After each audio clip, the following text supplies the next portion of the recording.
Okay चलिए अब वीरू को भी शो में एक बार वापस जोड़ते हैं। Veeru good morning. Good morning Anuj, good morning Ashish. और 22 सेकेंड रह गए हैं इस प्री ओपन को शुरू होने में। अनुज, कल हमने एक गैप अप तो बहुत स्ट्रांग दिखा, लेकिन उसके बाद हम नीचे भी आए, बट समहाउ 23,300 की ट्रैजेक्टरी को होल्ड किया। आज आपको 4 बड़े नंबर्स को इस प्राइस पे फैक्टर इन करने के बाद ट्रेड करना है। कैसा लग रहा है सेटअप, और ये नतीजे कैसे हैं, और क्या अप्रोच रखें? बिल्कुल, देखिए वीरू पहले तो 4 बड़े नंबर्स पर खुलते ही मार्केट रिएक्ट करेगा, तो उसकी बात करेंगे ऑब्वियसली। रिलायंस के नंबर्स शानदार रहे हर पैमाने पर, और रिलायंस में एक बड़ा गैप अप भी हो रहा है। रिलायंस चला है वैसे लोज से, लेकिन फिर भी एक 4 से 5% की जगह मुझे यहाँ से दिख रही है। इन्फोसिस के नतीजे ठीक ठाक हैं, लेकिन हमारे पास मार्केट का रिएक्शन ऑलरेडी है। एडीआर 6% नीचे था, हो सकता है उतना ना गिरे यहाँ पर डोमेस्टिक मार्केट में, लेकिन फिर भी थोड़ा तो वीकनेस यहाँ पर रहेगी। अच्छा, एडीआर तो मतलब अभी खैर थोड़ा सा मन बनाने की कोशिश कर रही है। इसके अलावा इन्फोसिस में एक और केस ये भी है कि वैल्यूएशंस टीसीएस से ऑलरेडी ज़्यादा है, तो अपसाइड लिमिटेड है यहाँ पर। एक्सिस और हैवेल्स ये इंटरेस्टिंग हो गया, इनको मैं देखना चाहूँगा आज कैसे मार्केट रिएक्ट करेगा। एक्सिस के केस में देखिए मार्केट को पता था, और नतीजों से ज़्यादा आई थिंक पोजीशनिंग इंपॉर्टेंट है। जैसे मैं कह रहा हूँ, गांव मार्केट में टर्म यूज़ करते हैं ना, पूरे गांव को पता था, तो लिटरली सबको पता था कि एक्सिस के नंबर इस तिमाही में कमज़ोर होंगे। 52 वीक लो के काफ़ी करीब है, 1 टाइम से करीब प्राइस टू बुक पर है ये स्टॉक। और इसमें वो लकीर के फ़कीर वाला एनालिसिस चलेगा नहीं कि मल्टी क्वार्टर लो पर नेम है या मल्टी क्वार्टर लो पर ये सब है, ये सब मार्केट को पता था।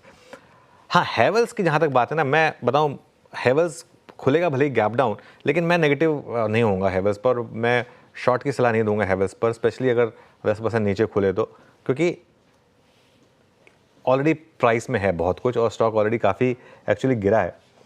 तो देखते हैं। निफ्टी की जहाँ तक बात है, हम शायद कल के लो के नीचे खुले हैं वीरू, लेकिन अगर 23,134, 23,146 ये मेक और ब्रेक जोन होगा, इसके नीचे फिसलने शुरू हुए तो फिर ये काउंटर ट्रेंड रैली खत्म होगी। देखिए हमारा व्यू यही रहा है कि ये काउंटर ट्रेंड रैली है, तो ये एक लेवल होंगे वॉच आउट करने के लिए। तो अनुज, लग क्या रहा है, आई मीन अप्रोच कैसे करना चाहिए, क्योंकि आप अभी भी उस रेंज में, ट्रेड सेटअप क्या कहता है, इन नंबर्स के बाद कौन सी रेंज मेंटेन करना ज़रूरी है?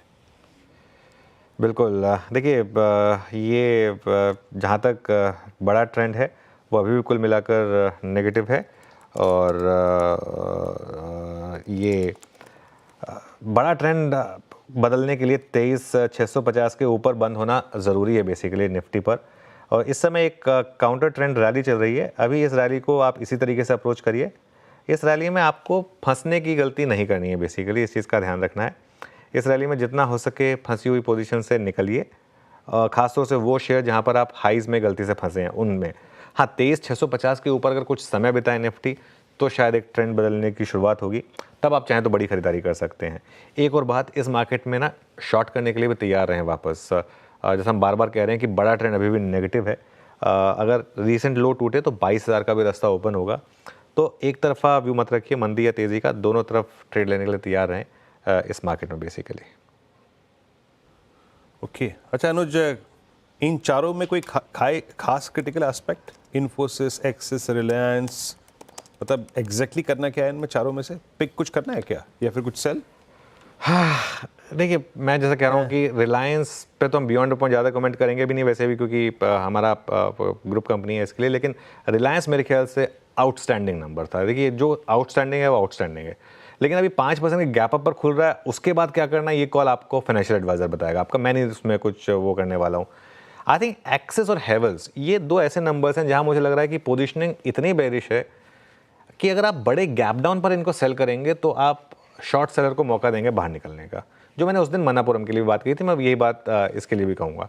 तो इस केस में जल्दबाजी ना करें, कूदे नहीं, पहले 2-3 घंटे का ट्रेंड देख लें, उसके बाद व्यू लें, खासतौर से हैवेल्स के केस में, क्योंकि जैसा मैं कह रहा हूँ ना, स्टॉक ऑलरेडी काफ़ी वीक है इस वजह से। तो ये मेरा व्यू होगा। और कई बार तो मैंने देखा, पता है वीरू, हैवेल्स ना खराब नंबर पे 6-7% चल जाता है। मैं ये नहीं कह रहा कि आज 6-7% चलने के लिए आप उसको चेज़ करें, लेकिन इसको आज ना बेचने की गलती मत करिए, ये मेरा व्यू है। मैं गलत हो सकता हूँ। चलिए, तो ये है व्यू निफ्टी बैंक पे आज के सेटअप पे 4 नंबर्स पे। रिलायंस आपकी स्क्रीन पे 5% ऊपर, एज ऑफ नाउ 1329, 63 रुपये ऊपर। और मैं ये देख रहा था, अगर 63 रुपये रिलायंस ऊपर है, फिर भी अगर निफ्टी 23,258 पे 54 अंक नीचे, रिलायंस ना होता तो आज क्या होता। तो अभी आते हैं इस पे, लेकिन एक बार जरा फॉरेक्स मार्केट दिखाइए, फिर चलते हैं आज की स्पॉटलाइट पे। फॉरेक्स मार्केट में क्या उलटफेर है, फॉरेक्स मार्केट में हो क्या रहा है। मेरे ख्याल से रुपए के जो टिक्स हैं वो अवेलेबल होंगे स्क्रीन पे। यस, इट्स 86.55 के मुकाबले करीब 86.57, यानी करीब 2 पैसे की कमजोरी यहाँ पर। Commodities, golds MCX flat, silver 250 रुपये नीचे और क्रूड 27 रुपये ऊपर। अनुज, आज स्पॉटलाइट में क्या पिक कर रहे हैं? देखिए, दो F&O स्टॉक्स ले रहा हूँ मैं। पहला है रैमको सीमेंट। एक बार जरा स्टॉक का चार्ट लेकर आइए। देखिए, ध्यान रखिए, ये स्पॉटलाइट मेरी थोड़ी सी इस समय एक मेजर्ड कमेंट्री के साथ मैं कहूँगा, क्योंकि मार्केट किस करवट बैठेगा उस पर काफ़ी कुछ डिपेंड करेगा। लेकिन अगर मार्केट चला और लोअर लेवल से रिकवरी आई तो इन स्टॉक्स पर आप ध्यान रखिएगा। बेसिकली रैमको के केस में एक रिवर्सल का अच्छा कैंडिडेट है। 200 डे मूविंग एवरेज से एक थोड़ी सी बाइंग आई है यहाँ पर, और कल 100 डे मूविंग एवरेज तक भी स्टॉक पहुँचा है, तो इसलिए। और 3 टाइम्स डिलीवरी वॉल्यूम से यहाँ पर 10 दिनों के बाद थोड़ा सा लॉन्ग बिल्डअप हुआ रैमको सीमेंट में, तो इसके लिए ये मेरे रेडार पर आया। दूसरा स्टॉक जो मेरे रेडार पर है, जो हमने बहुत पहले भी पिक किया था, वो है चोला इन्वेस्टमेंट। आई थिंक यहाँ पर अच्छा मोमेंटम है। और ये देखिए, ये इसका वीकली चार्ट है। आज वीकली चार्ट पूरा होगा। एक बहुत ही क्रूशल लेवल यहाँ से 100 वीक मूविंग एवरेज के सपोर्ट से इसमें बाइंग आई है। अगेन मैं अपनी कमेंट्री को थोड़ा रेस्ट्रिक्टेड रख रहा हूँ, क्योंकि मार्केट किस तरीके से बिहेव करेगा उसके ऊपर काफ़ी कुछ डिपेंड करेगा वीरू। और स्टैंडर्ड डिस्क्लेमर, अगर आप बाय या सेल ट्रेड लें तो अपने फाइनेंशियल एडवाइजर से पूछ के लीजिएगा। ओके, आज की 2 स्पॉटलाइट आपकी स्क्रीन पे, और स्टॉक्स रखिए स्क्रीन पे। रैमको सीमेंट और चोला। मीनवाइल जरा चारों क्रिटिकल स्टॉक्स दिखाता हूँ आपको। इन्फोसिस एज ऑफ नाउ 3.25% नीचे, एक्सिस एज ऑफ नाउ 3.25% नीचे, और इनके दर्द को थोड़ा सा कम करने की कोशिश करता हुआ रिलायंस आपकी स्क्रीन पे इस वक्त करीब करीब आप समझ लीजिएगा कि 4.25% ऊपर। आज सुबह आशीष और मेरी टीम में कॉम्बिनेशंस क्या थे, आइए देखते हैं एक बार।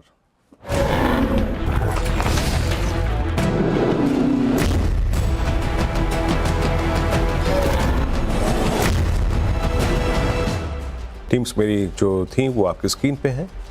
टीम्स में से मेरी टीम आपकी स्क्रीन पे, you small finance bank banking पे और कोटक महिंद्रा बैंक बैंकिंग में प्रेफर किया मैंने यहाँ पे। भारतीय स्टेबल चार्ट 17 जनवरी से लेकर अब तक की रेंज का breakout, Biocon strong close, camps का रिवर्सल, डाबर एकमात्र स्क्रिप इन FMCG स्ट्रॉन्ग, टेस्टिंग 50 रेमा, उसके बाद मारुति सुजुकी फ्लैग का ब्रेकआउट।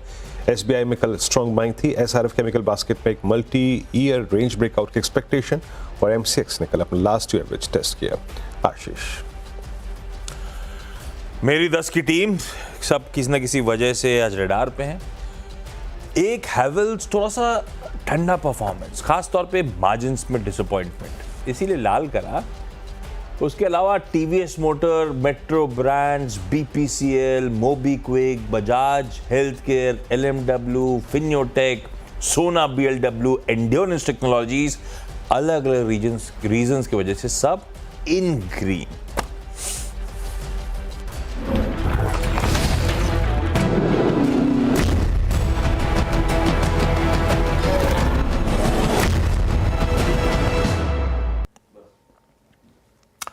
चलिए साथी, आज फ्राइडे के टॉप 10 अब आपके सामने प्रेजेंट कर देता हूं। सबसे पहले रिलायंस इंडस्ट्रीज, ब्रोकरेजेस के रिपोर्ट्स आपकी स्क्रीन पर आएंगी। एबिटा और प्रॉफिट उनके लिहाज से एस्टिमेट से बेहतर है। कंपनी वापस ग्रोथ पाथ पे लौटती हुई, यह है लक्ष्य आपकी स्क्रीन पे। इन्फोसिस दूसरा, नतीजे और गाइडेंस से कोई डिसअपॉइंटमेंट नहीं, सारे टिक्स बॉक्स जो होते हैं ना वो चेक करती हुई। कांस्टेंट करेंसी में आए 2.25% उछली, उम्मीद से बेहतर, और गाइडेंस बढ़ा के 4.5 से 5% पूरे साल की कर दी। एक्सिस बैंक, हाँ, एडवांसेस डिपॉजिट्स थोड़े ठंडे हैं, बेफिक्र कहिए, एक्सपेक्टेशन से स्लोअर ग्रोथ देखने को मिली है। दूसरा, क्रेडिट कॉस्ट हायर है, स्लिपेजेस बढ़े हैं इस क्वार्टर में। हैवेल्स एस्टिमेट से कमजोर, ऑपरेशनली वीक, क्योंकि मार्जिन एक्सपेक्टेड था फ्लैट रहेंगे, 10 बेसिस पॉइंट्स बढ़ेंगे, उसके सामने मार्जिन से 110 बेसिस पॉइंट्स गिर गए। LTIM यानी कि LTI माइंट्री, कांस्टेंट करेंसी आए, उम्मीद से बेहतर, 2.25% बढ़ी, मार्जिन एज एक्सपेक्टेड अच्छा खासा करेक्ट कर गए, और नई डील्स का TCV अच्छी खासी $1.7 बिलियन पे। Aditya Birla fashion and retail QIP launch कर दिया है, 200 ₹271.30। यह है इसका फ्लोर प्राइस। आज पूरा का पूरा ऑटो पैक रडार पे रखिएगा। भारत मोबिलिटी की शुरुआत हो रही है। हमारा ऑटो एक्सपो जो एक जमाने में हुआ करता था, और आज भतेरों, मारुति की इंपॉर्टेंट लॉन्च, हुंडई की इंपॉर्टेंट लॉन्च सब सामने खड़ी है, तो पूरा ऑटो पैक रडार पे। इंडस टावर, एक और कन्विक्शन रिपोर्ट आई है। सीएलएसए का हाई कन्विक्शन है 575 के टारगेट्स के साथ। एक बात ध्यान रखिएगा, आज दो इंपॉर्टेंट निफ्टी कॉन्स्टिट्यूएंट्स टीसीएस और एचसीएल टेक एक्स डिविडेंड होने जा रहे हैं। एचसीएल टेक 18 रुपए और टीसीएस 76 रुपए का एडजस्टमेंट होगा। और नतीजों के लिहाज से आज भी इंपॉर्टेंट दिन, 3 Nifty, SBI life, tech Mahindra और विप्रो के नंबर्स और 3 वायदा के नंबर्स अवेटेड।